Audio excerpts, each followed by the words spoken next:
Okay.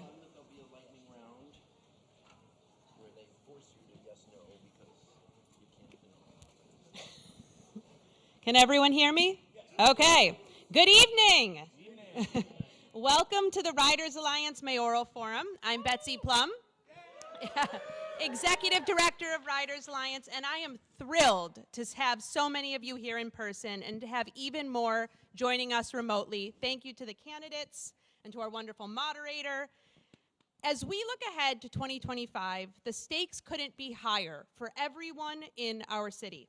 We need local leaders who are proactive, who are bold, who are ready to address the challenges that we collectively face as New Yorkers. Tonight, we are zeroing in on the needs of transit riders, a shared identity for the vast majority of New Yorkers. The mayor has an outsized role in shaping how we move and making New York City more affordable, more equitable, and more accessible for all. From controlling city streets and overseeing critical bus infrastructure to programs like fair fares that ensure transit access for all, the future of transit is directly tied to City Hall. Tonight's forum has Riders Alliance members at the forefront. This forum is your opportunity to hear directly from the candidates, to learn about their vision, their track record, and how they plan to work to deliver real results for riders. Our questions tonight were also sourced from you, our members. Just about every RSVP had a great question included. Thank you. And we collated and condensed as many as we could into questions that will be posed directly to the candidates by Riders Alliance member leaders. As you listen, we want your feedback. We have anonymous rider scorecards. Please fill one out to let us know how you think the candidates did tonight and what transit issues matter to you most coming out of tonight's conversation. You can drop your scorecards in boxes up by the snacks or by the exit when you leave. And if you're watching remotely, please share your thoughts online. Our panel runs until 8:30, and afterwards we hope you'll stay for a little bit longer. We have snacks, and we'll have lots more good conversation about the future of transit. Before we begin, I want to give a huge thanks to Brick for hosting us in this incredible space and supporting this important discussion. Now, let's get into it. It is my pleasure to introduce tonight's moderator, Elizabeth Kim, who will share more about the candidates and the format. She is a reporter for Gothamist and WNYC on the very well-named People and Power Desk, covering New York City politics and the issues that shape our daily lives most. Please join me in giving her a warm welcome and enjoy the forum.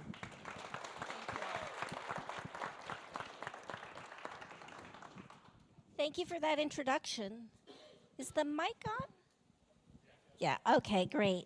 So, as Betsy said, I'll be your moderator tonight. So let's just get started. I'm going to begin by introducing the 6 candidates. So, to my left, we have City Controller Brad Lander. Queens Assembly Member Zoran Mandani. Brooklyn State Senator Zellner Myrie. Queens State Senator Jessica Ramos. Former City Controller Scott Stringer. And attorney and former federal prosecutor Jim Walden. So just to begin, I'm going to go over the rules. They're very simple. Every panelist will answer the same question. I'll start with the first 2 questions, and the rest will be asked by members of the Riders Alliance who are here tonight in the front row. They have pre-prepared their questions, and they will ask them in person. With the exception of the opening question, each panelist will have 90 seconds to respond. We might need to shorten that depending on how short on time we are. Salma will be keeping time. She will hold up a white piece of paper when you're halfway through, might say 30 seconds, and when you're completely out of time, she's going to hold up a sign that says, "Time's up." After we get through my questions and then the Riders Alliance members' questions, we're going to have a lightning round of rapid fire questions, and you'll see that you have 2 signs, one that says yes and one that says no, and you're going to use those accordingly. So I'm going to begin with the first question. This is your opening statement, and you're going to only have 60 seconds just for this particular question.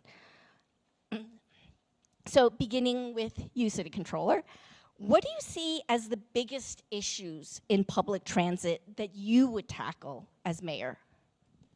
Thank you, Liz. Good evening, friends. Thank you to the Riders Alliance, not just for organizing this forum, but for organizing transit riders into a fierce fighting force for our city's subways and buses, those critical systems. They don't maintain, they certainly don't improve themselves.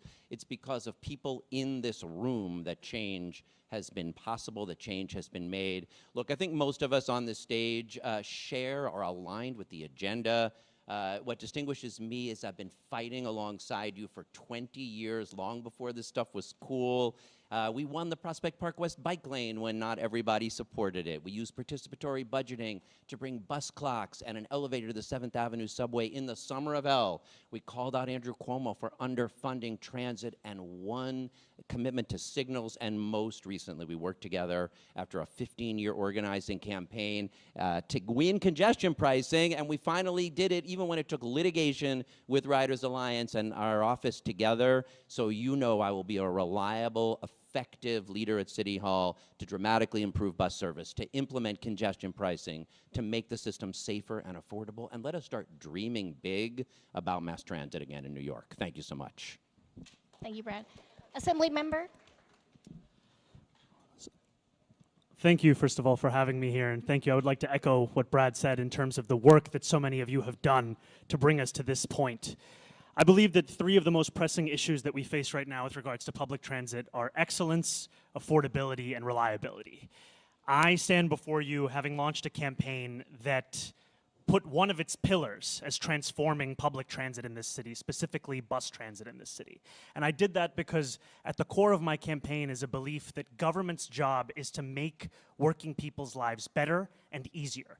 And we have to understand that for New Yorkers, the face of that government and of its many failures has been the MTA. And if we want to take on any of the seemingly intractable issues across our city, we have to begin with public transit, which I believe is at the core of the social contract between this city and New Yorkers. I sit before you now, 10 years since Paris elected a socialist to transform their streetscape, and I ask for the same belief in the possibility of being another socialist to transform our streetscape and our public transit system. Thank you very much. Senator Myrie. Thank you. Good evening, and thank you to BRIC for hosting and Riders Alliance for convening. I take the train every single day. And I first took the bus when I was 6 years old, took the B43 up Empire Boulevard, and I first raced the bus down Fordham Road because the BX12 would get stuck in traffic. So we need a mayor that is dedicated to the commitments that we've already made. 30 miles of bus lanes every single year. Turning our traffic lights green so that our buses can go through and people can get to where they need to go. Ensuring that the subways don't just feel safe, but are safe. Building bus shelters, countdown clocks, benches, so that we're not waiting in the rain, we know when the bus is gonna come, and we can get to where we need to go. We need a mayor that doesn't just talk about public transit, but a mayor that can actually get it done. So when I say that I'm gonna put bus riders and transit riders first, I don't just say that as a candidate, I say that as a lifelong New Yorker. Thank you. Senator Ramos. Thank you. Good evening, everyone. I'm New York State Senator Jessica Ramos. 74th Street and Roosevelt Avenue is my home station, and I want to be your mayor because I believe that New York City can be a city for everyone, and that definitely includes those of us who don't have a driver's license. Nowadays, my children are now taking the subway by themselves, so you know I'm going to fight like a mother for every transit rider. This is about bringing back world-class transit for New York City, making sure that it's reliable, that it is affordable, that it is accessible, and that it is safe. And for me, the opportunity for us to really bring hope for New York City relies on a transit system that really does deliver in these areas. Even though the mayor is not in charge of the MTA, there is a lot that we can do in order to address our streetscape, in order to make sure that congestion pricing is implemented appropriately, to make sure that we have the bus lanes that weren't delivered over the past 3 years, and certainly to use our bully pulpit to make sure that the governor and the state legislature does the right thing so that we can deliver on that promise of having a New York City that can compete globally with state-of-the-art public transit. Thank you. Controller Stringer. I'm just so tired of minimalism at City Hall.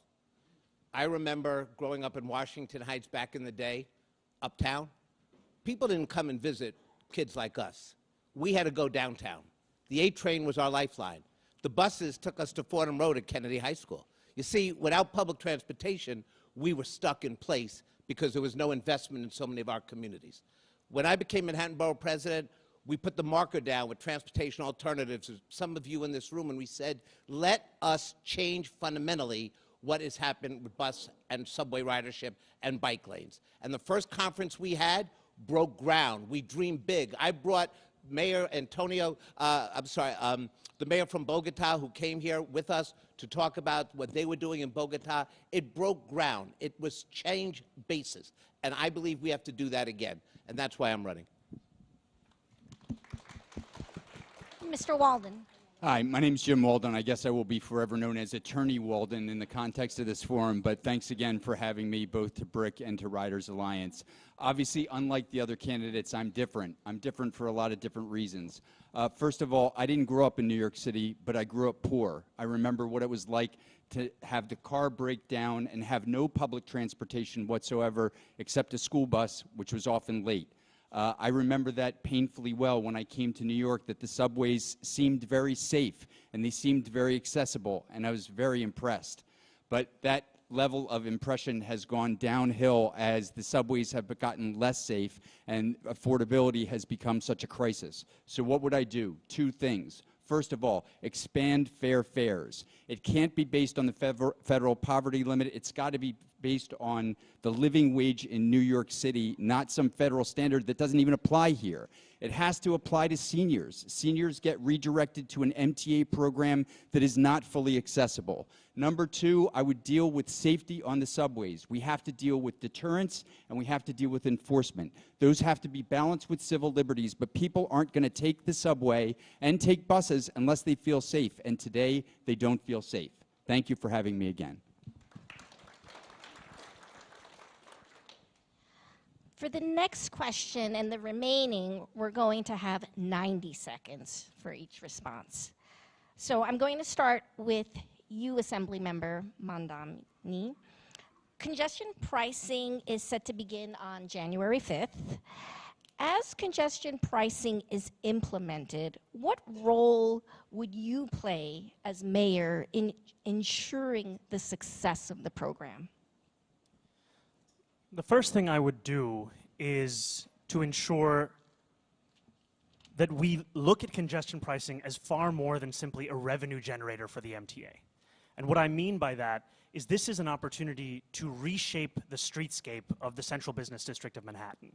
We have an opportunity here to do immense amounts of pedestrianization for the entire congestion pricing zone. We have an opportunity to expand busways, to harden busways. We have an opportunity to make one-way bike lanes into two-way bike lanes. And we have to do these kinds of things so that we can actually deliver on the larger promise of this program, a promise which was to change the way that we think about our streets, the way that we think about and experience public transit. Additionally, I launched a campaign earlier this year known as Get Congestion Pricing Right, which was premised on the idea that we needed to deliver immediate service improvements to New Yorkers who live across the outer boroughs. And that is something that the governor has now recommitted to. It is something that we have to ensure that when congestion pricing goes live and when it's being carried out, that is experienced and felt by every New Yorker. Because if we allow this to become seen as simply an additional cost, as opposed to something that is going to transform the vast majority of working class New Yorkers' lives, then we will lose the larger debate that we are trying to have around this policy. Senator Myrie. We had a mayor that when congestion pricing was paused, said nothing for 2 days. The lifeblood of our city was at stake, and the mayor said nothing. So at minimum, I'd be prepared to defend congestion pricing, regardless of who is president of this country. Second, less cars, less traffic allows for more pedestrian space. And I think we have a real good opportunity for more public plazas, a real opportunity to use our public spaces so that people can enjoy them. That is what makes our city amazing, that we have people from all over the world that come here. And so I would use this opportunity to increase public plazas, and I would stand up for congestion pricing wherever the attacks may come from. Senator Ramos. Thank you. I think first and foremost, it's important to build public trust in the mechanism of congestion pricing. One of the things that City Hall is in charge of is a lot of traffic enforcement. And we've already begun to see license plates on cars that are using different ways to cover numbers, to cover the whole plate. We want to make sure that every single plate that crosses into the congestion pricing area is actually able to be charged for using our roads and going into the central business district. Look, I think congestion pricing was about reducing congestion, and it's about also making sure that we're generating revenue, much needed revenue for the MTA, even if now it's at a fracture of the costs that we were expecting and that some of us voted for. Nevertheless, we want to make sure that every single dollar then actually is accounted for and goes into the system so that we can deliver the MTA with the budget numbers that are needed. But that means that the mayor really has to believe in the system, needs to defend the system, and needs to enforce the system in order to change that consumer behavior that we really want, and that's for more New Yorkers to drive less. Controller Stringer. So we got watered down congestion pricing. It is not the panacea. The mayor doesn't control the MTA, but the mayor controls these streets. And we have work to do. When I'm mayor, we're going to reorganize the DOT and actually put them to work. We're going to realize my plan of making sure that buses and trains run 6 minutes apart. We're going to initiate the greatest bus expansion plan, and we're going to find the revenue to do it. It's a small down payment, congestion pricing. But here's what we have to do. We got to get to Albany and flip the gas tax. Right now, it's $1.8 billion generated every year. But 64% go to state highways. 34% goes to New York City and New York City streets and subway infrastructure. We need that money. And what we're going to do with that money is expand our bus routes, because let's face it, the people who use our buses are the people who are the frontline workers of the city. They saved us during COVID, and they need to work in a way that gives them opportunity to get home at night. You all know this. Rush hour has changed. It used to be coming to Manhattan. But there's more people working in Brooklyn and Queens than ever before. But our subway system and bus system is totally unaligned. That's our next fight, to build a city hall that prioritizes streetscape and the work that I tried to do 20 years ago when we brought that mayor of Bogota to New York City and said, let's dream the dreams that can make a difference. All of you have pushed this forward, but we're stalled at City Hall, and it has to change fundamentally immediately. I got to meet this mayor of Bogota. Enrique Peñalosa. So the question was, if I remember correctly, what would I do to get congestion pricing right? And I'll tell you two things that are critical to me.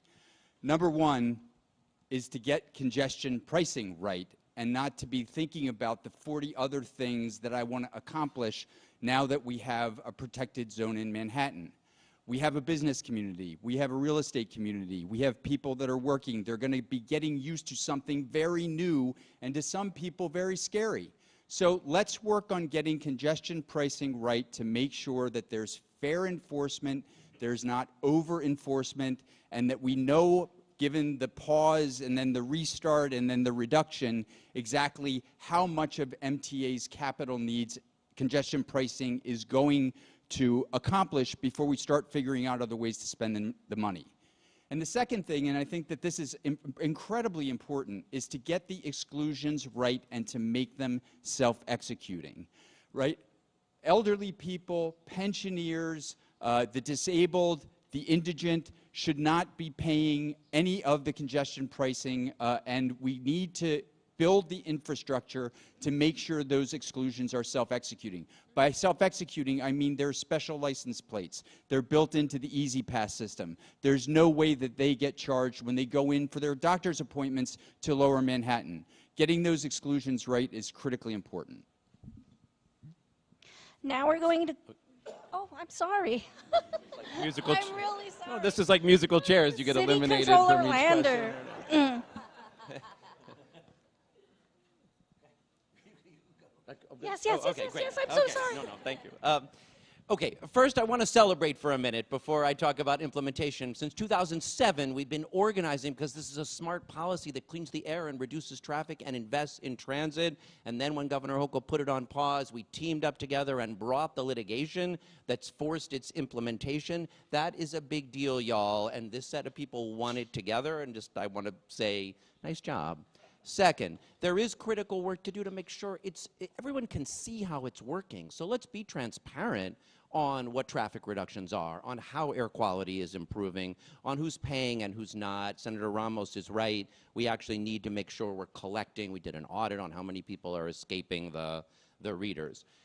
Third, Zoran and Zellner are right that the streetscape dividend in Lower Manhattan is a big deal. So I'll commit today, we'll do the 34th Street busway that has been stalled, that's made possible in part by congestion pricing. But every time we do something in the central business district, we ought to match it in the outer boroughs. So let's do the Fordham Road busway at the same time we do the 34th Street busway and show people projects are moving forward.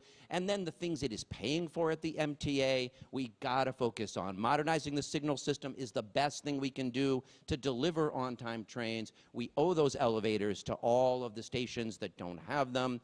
This is money that's gonna pay for the new gates and the new screens on the platforms that keep people safe and prevent fare evasion. I'm willing to grow the city's commitment to the MTA from the $3 billion in the prior transit plan to $4 billion in the next capital plan, but the city's gotta have more control to make sure those projects get delivered. Thank you. So now we're going to move to the questions from the Riders Alliance members, and we're going to begin with Samuel Santaella. Could you stand and ask your question?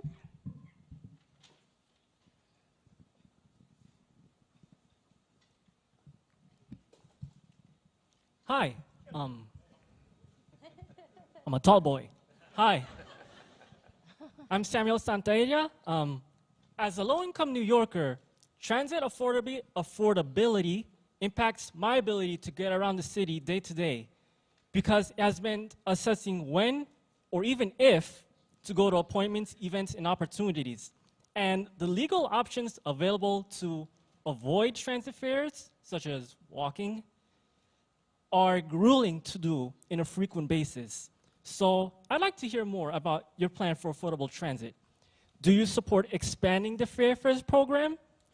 Could such an expansion include the Long Island Railroad and Metro North, as well as advocating for updated transfer policies?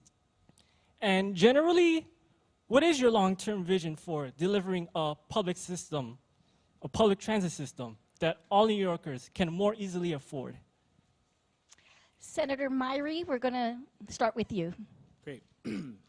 So I'd certainly be in favor of expansion, but I think it's important that we begin with the current system. Only 40% of people that are eligible for fair fares take advantage of it. That is a failure of leadership in government. And it's our job to ensure that everyone who is eligible, that we conduct outreach to them, and in some instances, think about how we can make enrollment automatic.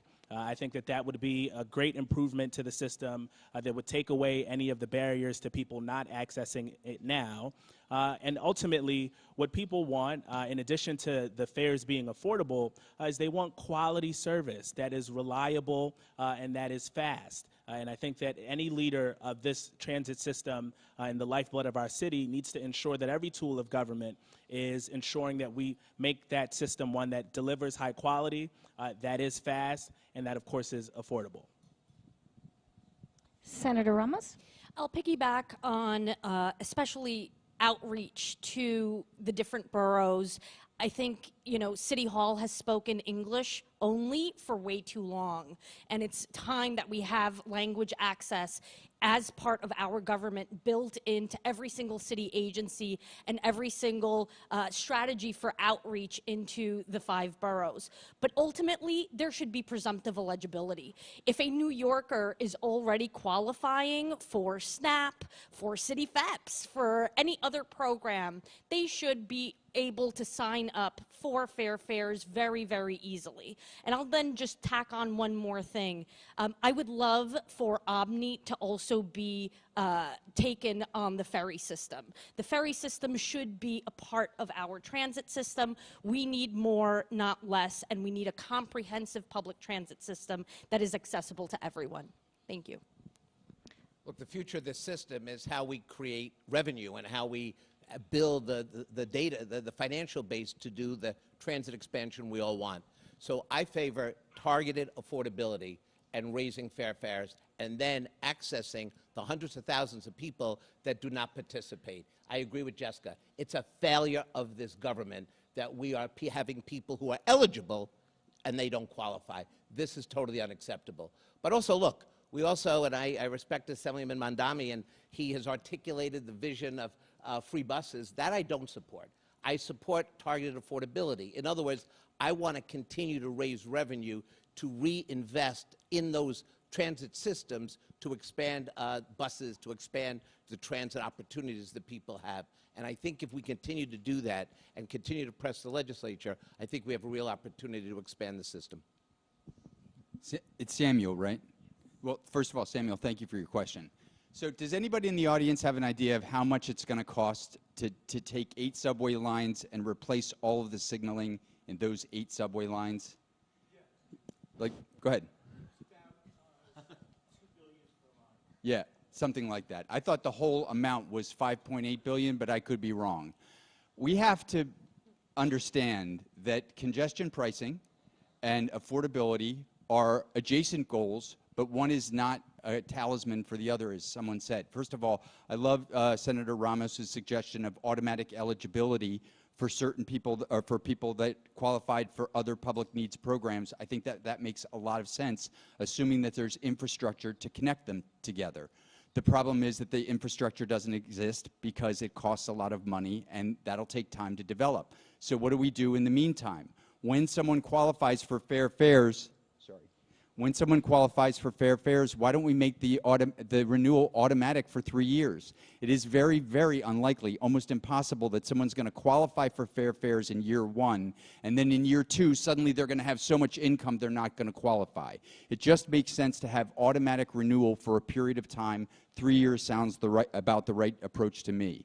But secondly, we have to deal with the long-term funding problems at the MTA, and congestion pricing is not even going to punch a hole in the capital needs of the program over the course of the next 5 years. It's just not. So in order to do that, we're going to have to come up with smart micro-taxing of various different things like stock transfer taxes and port taxes that add a little bit of revenue that together can make up those capital funding needs, and then have those funding needs be accountable to people so that you can see how the money was spent. Sorry about that. Controller Lander? Yes, to expanding fair fares to people up to 200% of poverty. That's less than probably $50 million a year in operating subsidy we can afford to do it. I'd like to expand it to CUNY students as well who ought to have access. Absolutely to making sure enrollment is simpler. It should be integrated with the city's My City portal, which itself needs to be overhauled, but that's a subject of a different forum than tonight, though I'd love to come to that one. Absolutely yes to integration with regional rail. We are spending a lot of subsidy already already on Long Island Railroad and Metro North. We've got those great new Metro North stations going up to Co-op City, but boy, folks who are less than 200% of poverty in Co-op City are going to need fair fares. Let's think Big Two path ought to be integrated with fair fares on the subway so that you could have a one fare ride to Newark if you're a low-income or a working class person. We can afford to make these affordability improvements. We can do them across the regional rail system, and we can do them even as we come up with the capital dollars necessary to make big improvements. I'll give back my 30 seconds. Thank you. And lastly, Assemblymember Mandani. As in this moment, 1 in 5 New Yorkers cannot afford the fare. And I believe that when we look at that reality, when we look at fare evasion across our bus system being around 50%, we have to understand the systemic issues at the root of this. I support the proposals that you put forward about increasing fares to 200%, about the integration into regional rail. I have led letters on that very topic over the last few years. I do that also while putting forward a proposal to make our entire bus system free. And I say that as somebody who launched a program called Fix the MTA, which over 2 years was able to secure $35 million in funding for increased subway service, $12 million in funding for increased bus service, $60 million in a reduction in the proposed fare hike, and $15 million in the creation of New York City's first ever free bus pilot. That bus pilot made one bus route free in each borough. The reason I think it's critically important to take that approach is, one, in addition to what Zelnor said about 40% of eligible users actually using the program, the MTA has on record said that they would consider success with fair fares being at about 50% of utilization. We want 100%, and I believe there are limits to any means-tested programs to get to universal use of any program like that. When we go for the full approach of making a bus system free, we see that, one, there are benefits in terms of ridership. Ridership went up by 30%. 2, public safety, assaults on bus operators dropped by 38.9%. And 3, environmental impacts, where 11% of the new riders were previously driving their own car or taking a taxi, and now they were taking the bus. The next rider question comes from Benji Leon. Benji, would you come up?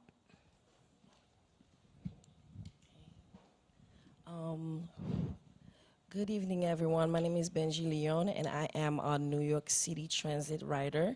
I've been taking the train since transit since I was a little girl.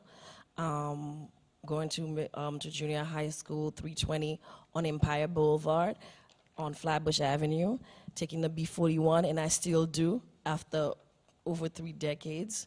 And the bus system has been, messed up, and it still is. There's a lot of work need to be done, unfortunately. And I live in Flatbush, on Flatbush, like I said, and I ride the B41 down Flatbush Avenue, where the buses are stuck in traffic behind double parked cars and chaotic traffic flows. It is not a surprise to me, or probably to anyone in this room, that New York City buses are the slowest in America. I want to know, what is your vision for transforming major streets like Flatbush so they're more efficient for bus riders, safer for pedestrians, and so they work better for working class people like me? Mayor Adams has been violating the New York City street plan mandate to build new buses lane in every year of his administration. I would like to know, how would your administration make up for lost time and speed up the buses? So we're going to go to Senator Ramos.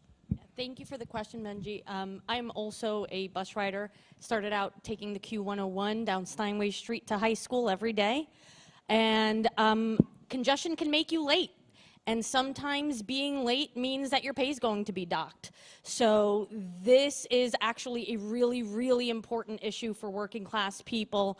And that's why I believe that really our job at City Hall should be to free up a lot of the space that's on the streets. I would love to lift parking off a lot of primary avenues and other places be able to charge for parking. But ultimately, we need the space to actually build in the bus lanes that we need. Look, the current mayor promised 150 miles of bus lanes and hasn't delivered, I don't think, on a dozen. And so we have a lot of catching up to do to live our wildest rapid bus transit dreams. My colleague here to my left likes to bring up former Mayor Peñalosa from Bogota, and the reason he does is because Bogota in Colombia, where my parents are from, is the golden standard of bus rapid transit in the world. And I've seen it my whole life, how it works and how effective it can be, precisely on places like Flatbush Avenue or Northern Boulevard, where the bus lanes should really be down the middle of the boulevard and actually then have protected bike lanes and then provide for a flow of traffic in both directions in a much easier way. Controller Stringer? So Riders Alliance, you gave Mayor Adams this bus mayor jacket. Come on, folks. So here's what I'm asking you for. By the time I'm done, I want a jacket, but don't call me the bus mayor, call me the street mayor, because that's what this is about. It's about the streets, and here's how we're going to do it. I wrote the report in 2017 and laid out a 17-point plan about how to expand bus routes in the city. We talked about the changing rush hour. We talked about people who made $28,000 a year using the buses late at night, but yet the buses didn't run late at night. So we have to start recognizing working people. We have to start to say, thank you for your contribution during COVID. You saved our lives. You delivered for us. And you know what? When you left at noon, or midnight, you did not have transportation home. That is the future of our buses. Now, to get this done, we cannot give free service to people who can afford it. $800 million a year and $600 million less in congestion pricing. Come on, folks, let's get real. People got to pay, especially the people on Wall Street. Some of them jumped the turnstile anyway, and they have to pay their fair share so we could give people a fair fare, the people who are the backbone of the economy in New York City, and that's what I'm going to do. I want the jacket, I'm going to earn the jacket, and I'm telling you, change will come. So I don't want a jacket. And I'm not going to pronounce the mayor from Bogota's name because I will certainly botch it. But what I won't botch is this. Improving bus service in the city is a matter of addition, right? It's adding more buses, it's more dedicated bus lanes, and it's more express routes. How many express routes are there between Brooklyn and Queens? Not a single one. Right? So we have to increase all of those things, and we really should have done it before congestion pricing to give people attractive alternatives. If we don't want people driving into Manhattan, it would be a hell of a lot better if they had attractive alternatives like more and better buses. So from my perspective, when I'm mayor, that is going to be job number one. We have critical infrastructure problems in the subways that, as much as we'd like to wish it were otherwise, are going to take billions and billions of dollars to fix, and it's going to require massive disruption of subway lines to close them down, to fix them the right way, so we're not spending another $1 billion fixing them 2 years from now. The only way we're going to get through that is with the most aggressive bus program that increases speeds, increases ridership, and increases safety. And for those things to happen, we have to all be committed to the game of addition, and the buses are the future. I do want the jacket. I had hoped Bloomberg would be the bus mayor. I had hoped de Blasio would be the bus mayor. I even hoped Adams would be the bus mayor, but we haven't had the bus mayor yet, so I'd love to do it. And I'm a big fan of Enrique Peñalosa. But look, the very first project I did with Riders Alliance was about the B61. We dug in and figured out what would make it work better, and we made big improvements on the B61. There's a long way to go. I already committed tonight to the 34th Street busway and the Fordham Street busway, but even where you can't do a full busway, there's protected bus lanes, center running bus lanes, transit signal priority. All-door boarding is such a big opportunity. Why is the MTA not letting rear-door boarding take place, even though students now have Omni? So there's a lot the mayor can do, but you need two things. First, a really good DOT commissioner. So I'm going to promise you tonight a professional, world-class DOT commissioner, not a political patronage appointment. and serious management of DOT, and then the mayor spending the political capital necessary, because a lot of what prevents bus improvements from happening is people who are clinging to parking spaces. And you have to be willing to just go and have some leadership and do something about that. When City Bike came to my neighborhood, we communicated with folks in the neighborhood and said, this is a big improvement. It is going to be worth the change. That Prospect Park West bike lane, in the Gowanus rezoning, we help people see themselves in the future, and they were willing to live with change that would make a big difference. What you need is a mayor who can do that kind of planning for growth, but will also spend political capital to make sure important things happen and don't get blocked. Assembly member. I think we have to fundamentally change the way that we think about fulfilling the annual mandates on bus lanes. Right now, what we're doing is we're picking one bus lane after another bus lane. We need to have an entire citywide approach, because 8 miles an hour is not acceptable as the average speed of a bus in New York City. 5 miles an hour in the central business district.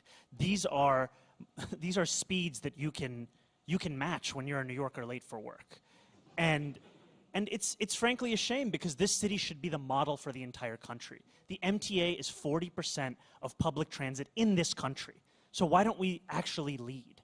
And I think we can do that with a citywide approach. I think we can do that with transit signal prioritization. What we've seen in the DOT's own report in 2017, it said that it had the ability to reduce bus commutes by 14%. That's like 2 to 8 minutes for every passenger, right? We have to talk about ACE, or what was ABLE, which we passed as part of the Fix the MTA package in 2023, which we've also seen having immense impacts, although we do need to tighten up the MTA's use of artificial intelligence towards the implementation of that. And I also think, I know this is a point of disagreement between Scott and I, about free bus transit. One of the reasons that the MTA continues to say no to all-door boarding is because of concerns around fare collection. What we've seen in Boston, when Mayor Wu launched a free bus pilot program, is that it decreased dwell time at stations by 23%. What we've seen is that even though with all of the rhetoric around the fact that it would be extremely wealthy New Yorkers who would take the bus, the majority of new riders were making $28,000 or less. I believe that that is the path forward, in tandem with a whole host of other policies, so that we can finally lead the way in this city. Senator Myrie? Firstly, big up Flatbush. Big up 320, Jackie Robb. I've actually taken the B41. I grew up on Flatbush and Maple Street. I've taken the B41 my whole life. My mom, who had both of her knees replaced years ago, so cannot make her way down the subway stairs, has to take the B41. And she's had to wait out in the rain, in the snow, in the cold, for far too long, only to see 4 buses bunched up coming behind each other. So this isn't just politics for me, this is very personal. I'm a lifelong asthmatic. The traffic on Flatbush has only exacerbated that.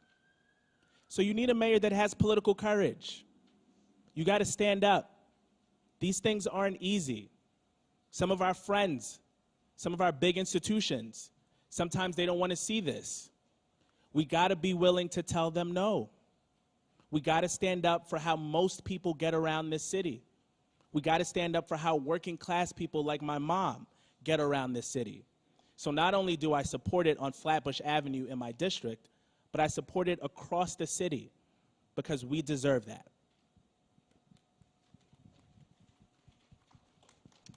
The next writer question will come from Abby Jura.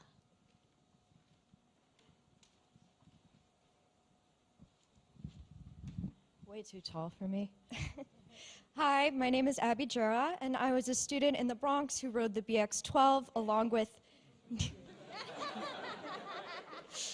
Yes, along with 100,000 other daily riders where the buses are outrageously slow and unreliable. The Department of Transportation had planned to address this by building the Fordham Road busway, but plans were quickly derailed last year by powerful lobbyists who had the ear of Mayor Adams. Unfortunately, this is not uncommon when it comes to transformative street projects.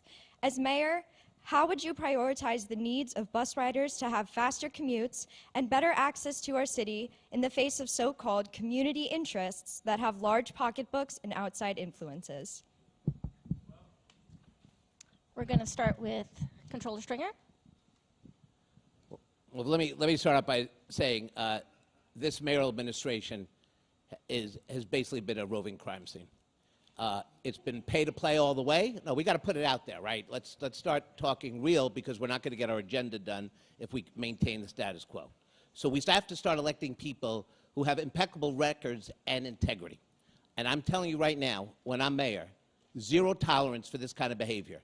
New DOT, new ethics reform, ending pay to play, and then we're going to do the people's business. See, I'm not going to go into a community and tell them what to think and do. I'm going to go into a community like I did when I was borough president and say we got to build affordable housing, and I'm going to build consensus. I've done that for 8 years as borough president and 8 years as controller. But I would get that Fordham Road proposal done. We would go to Brooklyn and do the same thing. Think about how outrageous this is. One person at City Hall gets a call from a donor, and it's done. It's done. And that's not right. And we all will commit, I believe, to a mayoral administration that's transparent, that's open. I'm not going to agree with everybody here. I'm going to put that out there right now. We're not going to agree. Zoe and I have some disagreements tonight. But that's okay. We're going to discuss it in a transparent way, and money, the flow of money, is going to stop. I commit that to you. I was a reformer in Albany. I entered empty seat voting. I reformed the community boards for 8 years in Manhattan. As controller, I did the most government reform of any controller in modern history, and that's just a fact. And as mayor, I got the skills not only to pay the bills, but also to make sure that we have real reform, and I'm going to do that. Thank you for your question. This one is super easy for me to answer because I'm not a career politician and I don't want to be, right? I'm used to giving people bad news. That's kind of what I do every day. And when I was at a big white shoe law firm and the firm was doing very big cases for very large companies, I stood out and said to my managing partner, I don't want to do that full time. I want to do cases for communities and people, and that's what I did. And for the last 23 years, I've been doing those cases, and some of those cases were popular, and some of them were not popular, but some of them I had to tell people no. So, for example, when I fought for the Long Island College Hospital, which was being shut down by SUNY, there were very powerful people that wanted that shut down because they wanted to see increased development on that envelope. Now, who needed Litch?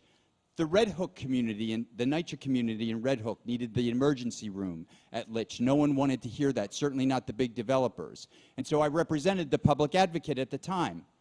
So we got an injunction 3 times over to keep that hospital or emergency room open. And then what happened when that public advocate became the mayor? The first thing he did was to tell me to shut down the litigation. And I said to him, no. And I would say no to anyone in any powerful position. Many of you know that I've represented de Blasio, I've represented Cuomo, I've represented many politicians over the course of time, so I've gotten to see them in the dark rooms where other people haven't gotten to see them. And I see the trades that they make, and part of the reason that I'm running for this is not because I distrust anyone here, but because I'm sick and tired of seeing the games that you don't see behind closed doors. I won't play them. I would rather not have the job. I want this job, I don't need this job, and I certainly wouldn't trade my ethics for pleasing some donor that I may not even remember a year from now. Sorry for the time. Controller Lander. Thank you, Abby, for the question. I got a track record here of standing up for projects like this. And actually, while I was pleased to work with Jim Walden on the battle for Long Island College Hospital, we were on the opposite sides of the Prospect Park West bike lane, where powerful interests were trying to get rid of it. And we stood up to win it nonetheless and build community support. And I've done that when City Bike came to my neighborhood. I've done that on congestion pricing on a series of projects long before they were popular or cool. But you do it by starting to build consensus together. So I'd ask people to look at the way we approached the Gowanus rezoning, where we said, look, there's a huge opportunity here to create tons of affordable housing, transform a derelict canal, make new open space, invest in new infrastructure, improve public housing. But we're going to have to live with some folks who are not happy with the idea of change, But if we could help people see themselves in growth and in the future, there's a lot better chance we could get them on board. And that's why we approached it in a way that has led to transformative infrastructure investments, to big investments in public housing, to tons of new open space and 8,000 new units of affordable housing, 3,000 of them affordable. That is the kind of leadership that helps bring people along, but sometimes you have to stand up for what's right and for safety. And I spoke out against what the mayor canceled on McGinnis and on Fordham. And I promise you, we will work hard with communities to try to achieve consensus, and then we will move forward when it is about the vast majority of riders, safety, quality of life, and good transit. Thank you. Assemblymember Mamdani. Well, if the Botanical Garden calls me to cancel the busway, I'm not going to be picking up that phone call. And I think the term community interest has lost almost all of its meaning, right? It is often used as a shield to prevent any kind of change, oftentimes by the most powerful within whatever community we are speaking of. And I think many of us will tell you that we will be fighting for these things. And we are in many ways echoing the words of mayoral candidates in years prior. I believe that one thing that sets me apart in this is a significant part of my entire campaign is built around the promise of a transformed bus network. It is built around the promise of a world-class city having world-class transit. And so I know that in winning this race and becoming the next mayor of New York City, it is also a win for a vision for what buses can and should be across the city. And that is not only a mandate to deliver that, but a responsibility to deliver it. Because I think what we will find is there are places like Fordham, when Riders Alliance can do the studies, and it's actually seen that so many of the riders there are asking for this very thing. And then there are other places where it will be more difficult to go in and justify what we need to do. But if we want to abandon, in the words of Scott, the minimalism that has taken hold of so much of city government, then I do think the example of Bogota is a compelling one, especially when you think about the fact that Bogota moves 40,000 people in an hour on bus rapid transit. The #1 bus route in New York City moves 30,000 people in 24 hours. We have an opportunity to change this. We have an opportunity so that in 10 years in Bogota, they're going to be talking about what we are doing here. And it's time that we actually live up to that. Senator Myrie. So I've showed up to class at Fordham drenched and out of breath because I either got off on the D on the concourse or on Jerome Avenue off the 4, saw the traffic from the BX12, and decided just to run to class instead of waiting. So I've lived this experience, and I think that's important because when it comes time to make the decision on whether we will hold our ground and we will stand up for bus riders, I'm not relying on somebody else to tell me or what I've seen somewhere else. I'm relying on what I've lived. And so if that means investment in more DOT personnel so we can do more outreach so that we can build coalition, then that's what we have to do. If it means saying no to some of our friends, then that's what we will do. I will not accept that we can't accomplish these things. I've been told many times in my legislative career that this or that cannot be accomplished. We can never touch this in this political climate. We can never build this coalition of partners. And each time that we have faced that, we have stood up and we have done it because I've had the patience and I've had the endurance to make it happen. And that's exactly what we'll be doing with bus lanes like Fordham Road. Senator Ramos. Thank you. You know, there is 1 billion transit rides annually. And yet, in the 2021 mayoral election, only a little over 1 million New Yorkers came out to vote. That's to say that we are an electorate that can make or break this election in 2025. All right? This should be about mobilizing and creating a mandate for the mayor to be able to not only deliver on Fordham Road, not only deliver on Flatbush or Northern Boulevard or the Queensway in Eastern Queens. So many brilliant ideas that our fellow New Yorkers have been able to come up with. And that's with the imminent Interborough Express happening to connect Jackson Heights and Bay Ridge, which in my opinion should go all the way up to the Bronx to be able to connect all of our boroughs. But that really is not only going to take that mandate, it's not only going to take a mayor with a commitment, it's also going to take a mayor who knows how to do the job. Look, I'm the only candidate up here who's actually worked at City Hall. I've been able to see and learn how to be able to deal with the different communities and the different interests that run across our city. I'm also a former community board member. So being able to build a consensus and work with people who may not agree is something I've been doing for a long time. That's how we delivered on raising the minimum wage. That's how we delivered on $2.1 billion for excluded workers, which nobody ever thought we could do. That's how you make big ideas real policy for New Yorkers. The next writer question comes from Komal Bansal. The trend continues. Hi everyone, I'm Komal Bansal and my question is around subway safety. So subway safety has continued to be a lightning rod issue in the press and particularly during political campaigns like this one. Mayor Adams has focused on increasing police presence and now well over 10% of NYPD officers patrol the subway to 1 to 2% of crime. What would be your priorities in addressing concerns around the perceptions and realities of keeping our subways safe? And what role should the NYPD play, if any? Are there any non-policing strategies that you think are important?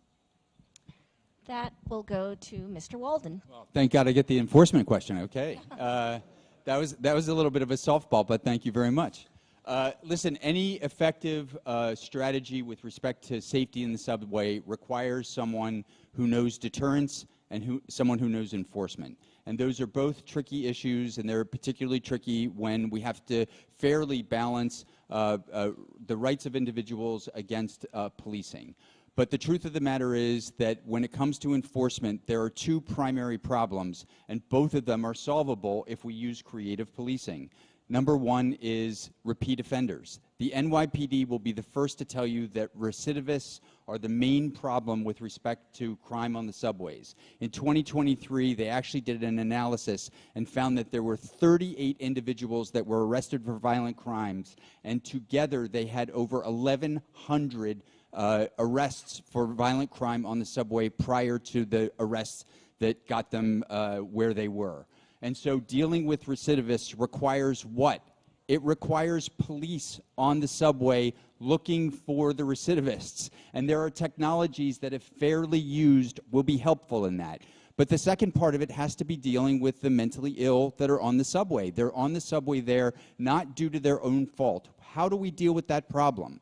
People are complaining about this all over the city, and those people, those voices are often derided, but it is a problem that needs to be solved for the benefit of the mentally ill who are using the subways basically because of the problems in the shelter system. And the only way that you can do that is to have services in major subway systems. Where there are vacant stores, have supportive services there so that there's food, there's clothing, there's intake, there's outreach, and that the mentally ill can be moved into facilities that will give them the care that they need. And again, I'm sorry I'm up, long-winded. Thank you, Cuomo.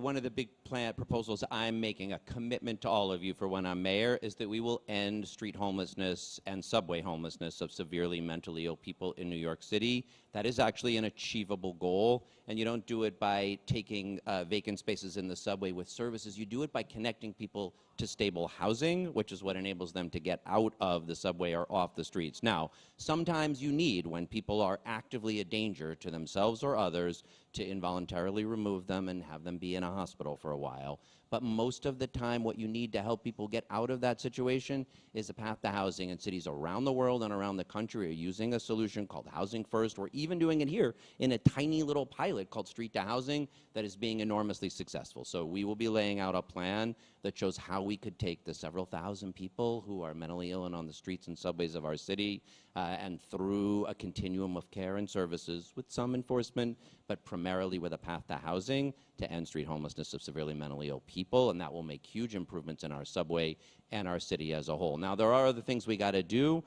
Fare evasion is a real issue. You know, last year we lost $700 million to it, but meanwhile, we increased police overtime from $4 million to $150 million for only $106,000 worth of fares. That is not the solution. What's in the capital budget for new boarding gates, like they have in Paris and Amsterdam, which we could have in stations that address 75% of riders, would make a huge difference there through the capital budget.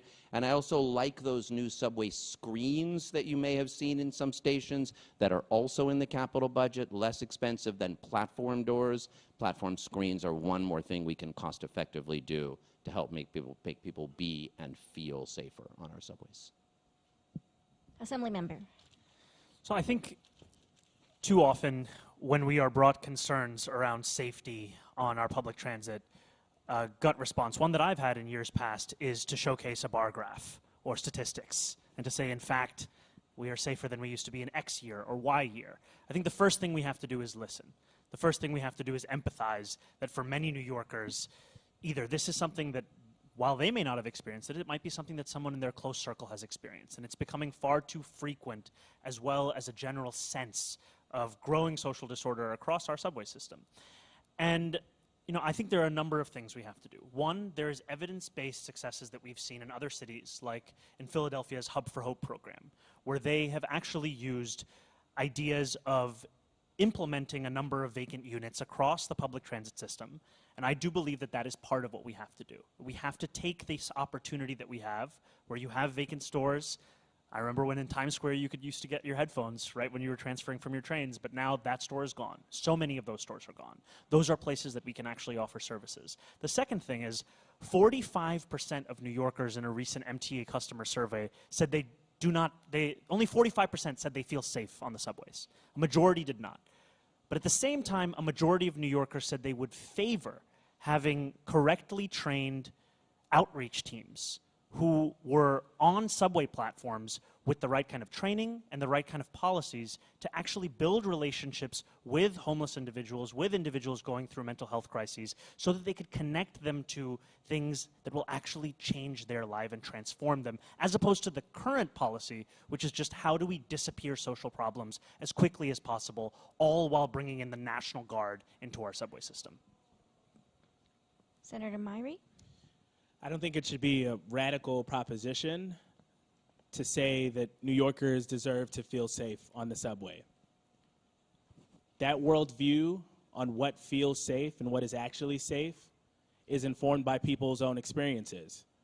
And for my mom, who was robbed at gunpoint when I was younger, feeling safe means seeing a police officer. That's how a lot of New Yorkers feel. I think they should be a part of the ecosystem. I don't think that they should be bunched up at turnstiles. I don't think we should be spending money on RoboCops, but we should be smartly deploying law enforcement so that people not only feel safe, but are safe. And certainly, we have to deal with the underlying causes of our mental health crisis and how it is manifesting itself in public spaces. But people need to feel safe, and they need to feel safe now. And I think we need to be smart about how we deploy law enforcement. Senator Ramos. As your mayor, I'd like to upskill EMS and EMT workers and actually inject clinicians into the Be Heard program. Police officers alone do not need to be responding to mental health emergencies on the subway or otherwise. Furthermore, there should be a social services help desk at every single station. And for where there is a lot of vacant retail space, like the Times Square station, which happens to be home to many frequent folks who are struggling with severe mental illness, homeless services should actually be there along with clinicians in order to address their concerns and hopefully, even if it takes a little time, coax them into the services that they definitely deserve. Look, Andrew Cuomo, over a decade ago, closed so many of our mental health facilities. There are some that are still in standing form and can be refurbished and restaffed so that we have safe places to put those who are severely mentally ill. But ultimately, when it comes to policing specifically, one thing that nobody talks about is how the current mayor has lessened gun control training. And that's why we saw the Sutter Avenue shooting happen several months ago, where unfortunately we lost a few New Yorkers' lives, including a fellow police officer, because they are not getting the gun control training that they're supposed to be getting, and why sergeants won't actually stand in front of the newest cadets because they're scared of what they'll do when they draw their gun. This is a longer conversation, but there are serious changes to be made in how we really talk about, think about our public safety. Look, I think we all agree, at least when I take my kid every morning to school on the train, I see homeless people not existing on the trains, but living on the train. They're dying in front of us, and we walk right past them. And the truth is, even when we treat them, we then street them. So they go right back. And the cycle continues. I am for a police presence on the subways. Hey, I came of age here in the 1970s. I understand what deterrence can look like, but I'm tired of performative policing. There's going to be no more flooding the zone when I'm mayor. 1,000 cops for 3 months, we run out of money, we pull them out. They're running around on their cell phones. You know, you want to do something useful? Get on the train and ride the trains with everybody else. Second, we have to align policing with mental health services. The mayor controls basically 11 public hospitals. There are major opportunities to align mental health services out in the streets. Imagine if you took a nurse, even with a police officer, I know some people don't like that, but late at night, and you brought the person who was having an episodic event to the hospital. And rather than release that person, there was a trained nurse representing that person with the episodic event and said, stay. I recommend we stay. We treat. We medicate. We have turned this thing into the greatest knee-jerk conversation over the last many years. And it's time that we finally sit down and figure out a way to help people who are dying in front of us, at the same time keep our hardworking New Yorkers and our children like mine safe as they ride the subways. The next writer question comes from Francis Bird.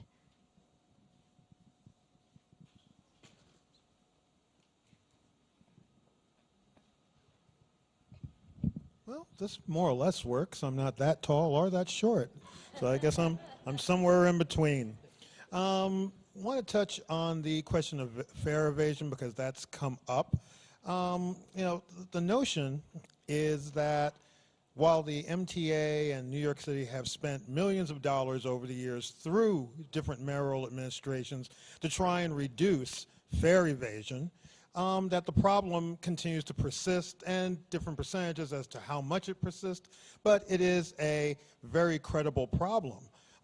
But the notion that it gives both people in New York City and certainly those up in Albany and others is that the MTA's problems are of New York City's making and are of New York City's riders' making. So what can you do with respect to, one, fare evasion, and on top of that, what can you do as mayor? You're an advocate for the city and the people of the city of New York to basically educate those who believe that this is the city's problem caused by city residents. Thank you, Francis.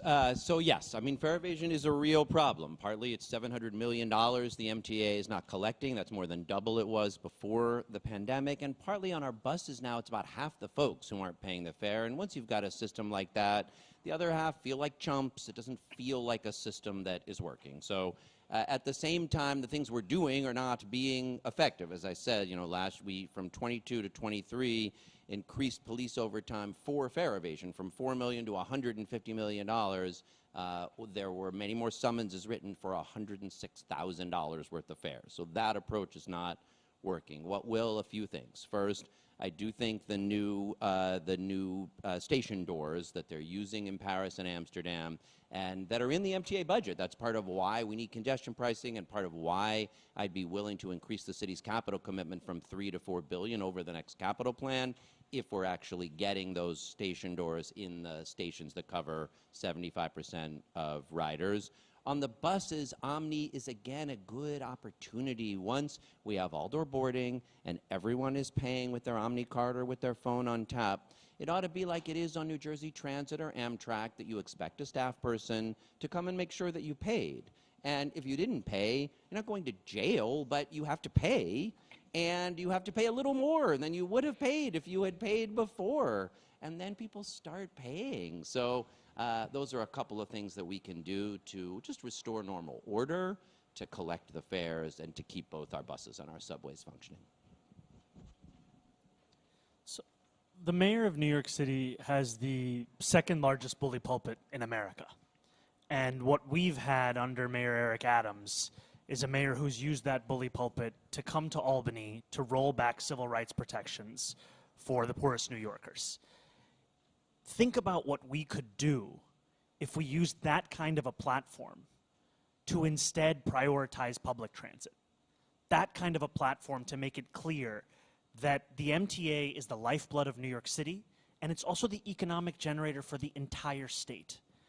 It's the reason why, when I've been fighting for our Fix the MTA campaign, I have also been fighting alongside some of the very economic interests that I'm fighting against when it comes to housing policy, when it comes to tax policy. It's because there's an alignment and understanding that public transit is actually the thing that keeps everyone moving. And it's time that we have a mayor that understands that and champions both the large-scale policy proposals. You know, I didn't think I would be saying this, but one thing that I admired about Mayor Bloomberg's time in running New York City is that he decided that he was going to break with the norm and spend city funds to create the subway station in the 7-train expansion. There is scope for a mayor to be creative in the way in which you interact with the MTA. There is scope to lead the way and not simply wait for Albany to come about on something. Second of all, to the question of fare evasion, I think it's incredibly important, and I also think what we need to do is have technology very different from that which we've done so far, where it feels like every time the MTA reveals a new fare evasion gate, there's an Instagram video the next day of a New Yorker dancing past it. And I love the videos, but I'm tired of that. And I think that it's incredibly important we have technology that matches up to New Yorkers' abilities. Yeah, I think part of the answer to the fare evasion question is sometimes why people that are not involved in politics get so frustrated. This is a straightforward thing. People should pay the fare.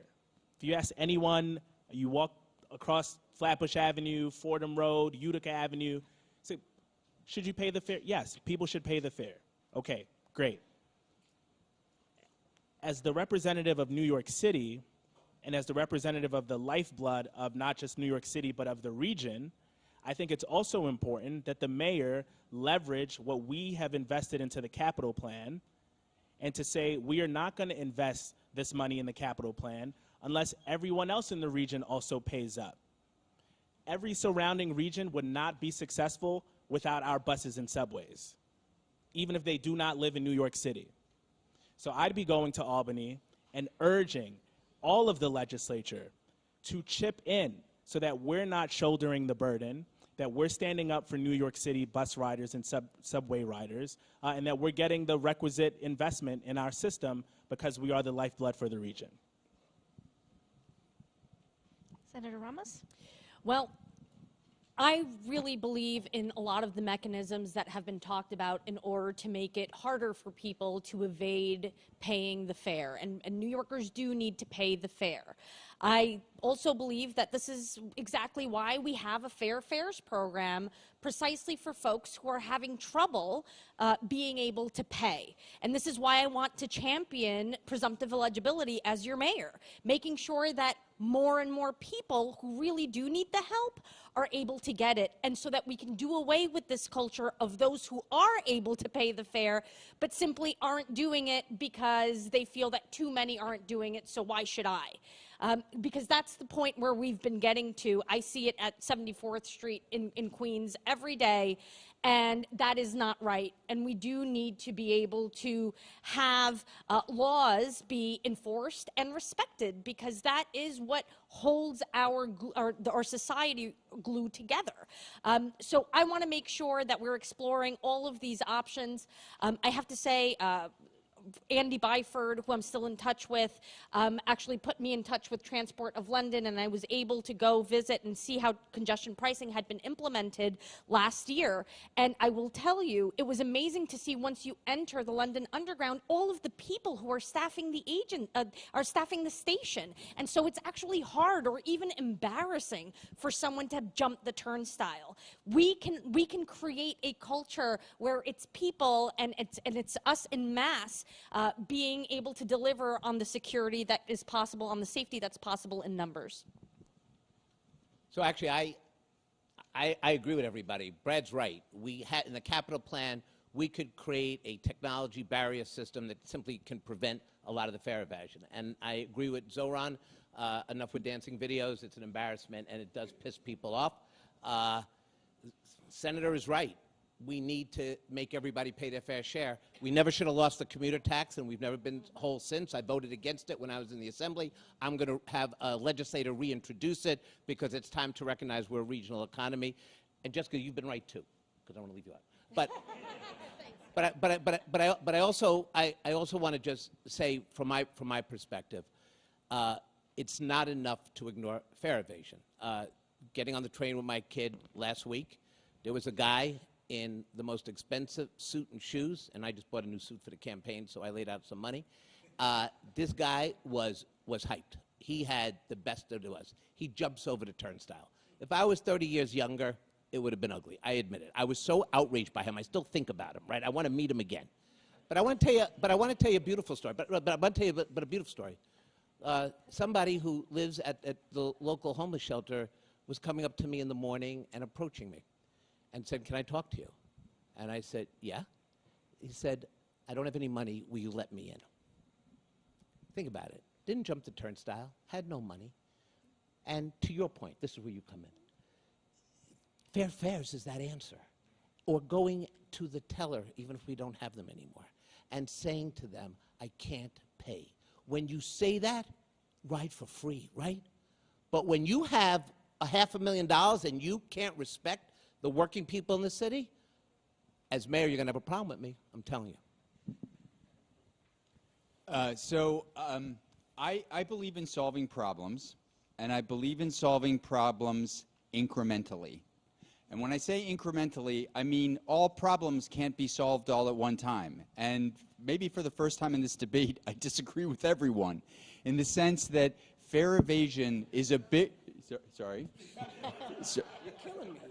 But I'm sorry it was me that jumped that turnstile. You don't recognize the suit. He's the Wall Street bro. Sorry. Listen, what is the order of problems that we should solve? I think we should fix the MTA first. I think that we should fix the capital problems that the MTA is having. We should create better service.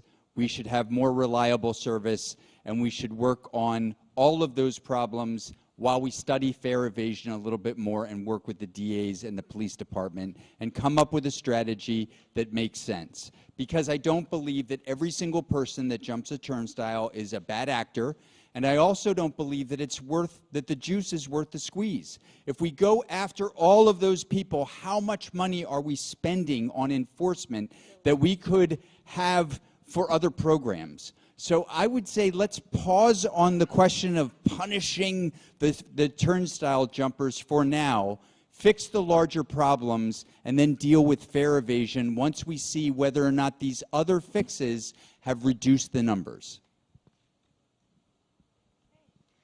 So the final rider question comes from Victor Walker.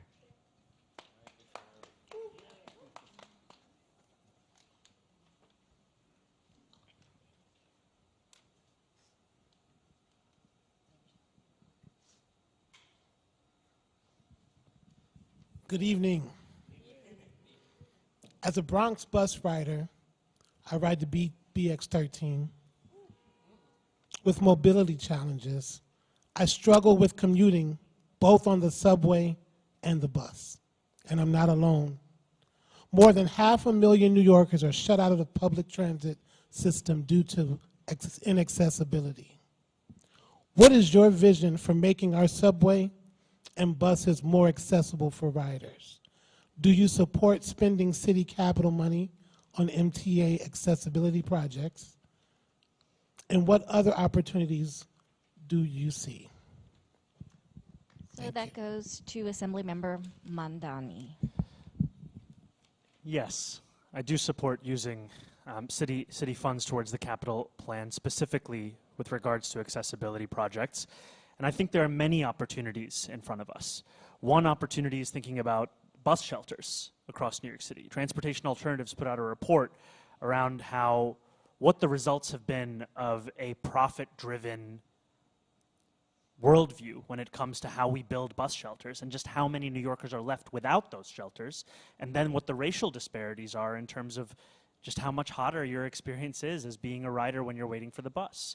Because I think it's not enough that the bus will come down to street level for somebody with mobility challenges to get on the bus. What about all the time that person has to wait for that bus? Where are they waiting? Do they have to stand? Do they have somewhere to sit? Is the seat covered in case it's raining, in case it's snowing? These are all things that we know are part of the day-to-day experience for so many New Yorkers. And I also think that we have to ensure that every single station, every single subway station has an elevator that is working. It is not enough for us to install it at every station. It has to be working. The escalators have to be working. I say that as the gold medal winner of the Riders Alliance Challenge. Running up all those stairs, it's very difficult. And it shouldn't be something that other New Yorkers are asked to do. And I think that, it comes back to this notion that we need to have excellent public transit. We need to have a system that New Yorkers see, and they see the potential of themselves and their city. And right now what we see is a feeling like we're being taken for granted, and it doesn't have to be that way. Yeah, I think it's going to require real leadership from the mayor, because all of the ADA accessible improvements and progress that has been made over the years have been really because there was litigation. And because people had to sue and make a lot of noise about it, even though our disabled New Yorkers deserve much better. And so I'm proud to have been fighting for accessibility in my own district. In this next proposed capital plan, 3 of the stations in Crown Heights and Central Brooklyn are slotted to get elevators, but we got to do much more. We got to do bus shelters. We have to do benches. We need countdown clocks. We need predictability and reliability in this system, because if you are having a harder time navigating our system, you have to plan more. And if you don't have predictability and reliability built into the system, that messes with your entire life. And so I'd be very proud as the next mayor of this city to be a champion for our disabled New Yorkers. Senator? I want to be able to not only focus on the accessibility of stations. I mean, for the past 6 years that I've sat on the authorities committee, I have personally grilled the MTA every year about contract premiums around the actual improvements to stations when it comes to escalators and elevators and the like. But more than that, I think the part of the MTA that gets talked about the least is Access-a-Ride. And actually, the mayor plays a really big role because of the power we have over our streetscape in how we rethink Access-a-Ride in a way that really works for people who are living with a disability, who are seniors and have mobility challenges. Look, I think ultimately making sure there are more cars that fit or accommodate people who use wheelchairs is really important. I think being able to allow for different types of accessibility, not only for those with mobility issues, but those who are blind and deaf, being able to access information about our transit is really, really important. But I do think that not only can the city contribute some capital money, it really is about getting the state to do its job, and us figuring out how we can get DOT and perhaps even the Taxi and Limousine Commission to play a role in making sure that any New Yorker can get to any corner of New York City. So when I served in the Assembly, I was chair of the Task Force on People with Disabilities, and I got to see firsthand the trials that people face. People, sometimes we forget, we're all temporarily able-bodied, as David Dinkins used to say. And the reality here is that the way we realize change, and I just want to use this time to say how this mayoralty has to change. We need people within the city agencies to do the work of checking those escalators and checking those elevators. I've been doing it since I was a state assemblyman for 25 years. I've done the reports. It's in the New York Times, television, you name it. But the truth is, advocates can only go so far. A mayor has to build an administration of people who are not his or her friend. You got to bring people in who can do that kind of work, to turn around and say to the commissioner, Union Square escalator or the escalator on Fordham Road hasn't worked in 2 years. I don't care if it's the MTA responsibility. We share in this. And what that's going to take is a mayor, for the first time in 16 or 12 years, who actually has audited every city agency multiple times, has issued 150 reports on government reform in this city, someone who is never afraid to reform the state legislature, the borough presidency, and the controller's office. We did some deep stuff, and the way we did it, and I'll tell you the secret sauce, it's going to be in my book, but I'll tell you the real secret. I better do better than last time. But the secret sauce is the quality of the people you hire. How do you build capacity? And a lot of the issues we talked about tonight will not be realized by our candidate knee-jerk responses. We got to put people we don't know, who are not our donors, into positions of power to hold the mayor and people accountable. And if we can do that, we can transform this city. We only need one good election to turn this around. Yeah, so first of all, thank you very much for the question. And secondly, I hate answering questions that I don't even know the scope of the problem. And part of the issue is we've got a lot of very, very talented people up here and across government, and they have the power to audit. And as I was preparing for this debate, which in all candor was about 2 days ago, I started looking for a disability audit for the MTA. I was trying to figure out there's something called the Americans with Disabilities Act. I read Comptroller Stringer's 2017 report on the buses, which I thought was fantastic. I've read a number of reports from Comptroller Lander, but I didn't see one report from them or DiNapoli or anyone else that really did a thorough disability audit of the MTA so that we could figure out one. You'll have to send it to me. So if the question is, do I support capital expenditures? Absolutely. I've had disabled relatives, and they have trouble getting around as well. And I think that New York should be a place where everyone can get everywhere, and we've got to think about opening up streets to not only buses, but to disabled-only lanes as well. And that those things will speed transportation and make transportation fair for everyone. So thank you for the question. Victor, you made this forum better tonight by getting here, and that's what happens when there's accessibility, is that our city gets better, and we've got to do that in our subway system. And of course that not only helps people with disabilities, but parents with strollers and older folks. This is like a critical task for all of us. Probably the piece of infrastructure in New York City I'm proudest of is the 7th Avenue, the elevator at the 7th Avenue F station, which we wanted so much that we put it on the ballot in participatory budgeting, and people voted to make a down payment on it. It won that year, and we were able to leverage that $250,000 for the $10 million it cost to put that subway elevator in.